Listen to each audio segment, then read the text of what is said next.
16 महीने 5 करोड़ को 60 करोड़ ना कोई स्टार्टअप ना शेयर मार्केट, सिर्फ एक जमीन का टुकड़ा। और कुछ लोगों को पहले से पता था कि वह क्या होने वाला है। 4 अप्रैल 2022 मध्य प्रदेश के भोपाल के पास एक जगह है कोलार। कोलार के पास एक गांव है, गांव पड़ता है गाड़ी विलेज। यहाँ अचानक 50 IAS ऑफिसर अधिकारी पहुंचते और सब मिलकर 5 एकड़ जमीन खरीद लेते।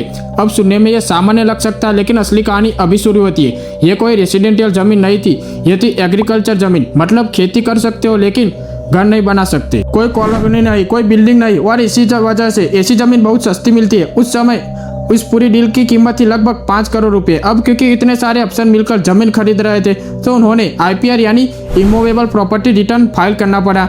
उसमें वजह लिखी गई, हम लाइक माइंडेड पीपल है इसलिए कलेक्टिविटी इन्वेस्ट किया है। सुनने में सब नॉर्मल लगता है, लेकिन अब टाइमलाइन देखो। जमीन खरीदने के सिर्फ 16 महीने बाद MP कैबिनेट वहां से वेस्टर्न भोपाल बाईपास पास कर देती है। और जैसे बाईपास ऐलान होता है, आसपास के जमीनों के रेट रॉकेट की तरफ भागने लगते हैं। लेकिन असली खेल अभी बाकी था। करीब 10 महीने के बाद उस इलाके के कई एग्रीकल्चर जमीनों को रेसिडेंशियल में कन्वर्ट किया जाता है। अब सोचो, जो जमीन कल सिर्फ खेती के काम की थी, आज उस पर कॉलोनी प्रोजेक्ट और करोड़ों का डेवलपमेंट हो सकता था। 5 करोड़ की जमीन की कीमत पहुंच गई 55 करोड़ से 60 करोड़ के आसपास, यानी सिर्फ 16 महीने में पैसा लगभग 11 गुना। अब कुछ लोग ऐसे किस्मत बोलेंगे, लेकिन सवाल यह है, क्या यह सिर्फ किस्मत थी या फिर फ्यूचर डेवलपमेंट की ऐसी जानकारी जो आम जनता को नहीं पता थी? क्योंकि सच यह है, जब बड़े बड़े इंफ्रास्ट्रक्चर प्रोजेक्ट प्लान होते तो कई बड़े अधिकारी उन मीटिंग का हिस्सा होते।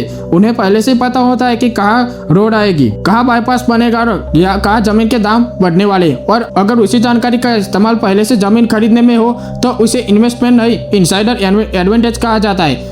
अमीर लोग पैसे से पैसा नहीं बनाते, इन्फॉर्मेशन से पैसा बनाते। दोस्तों, ऐसी माइंड ब्लोइंग वीडियो के लिए वीडियो को एक लाइक, चैनल को जरूर से सब्सक्राइब कर देना।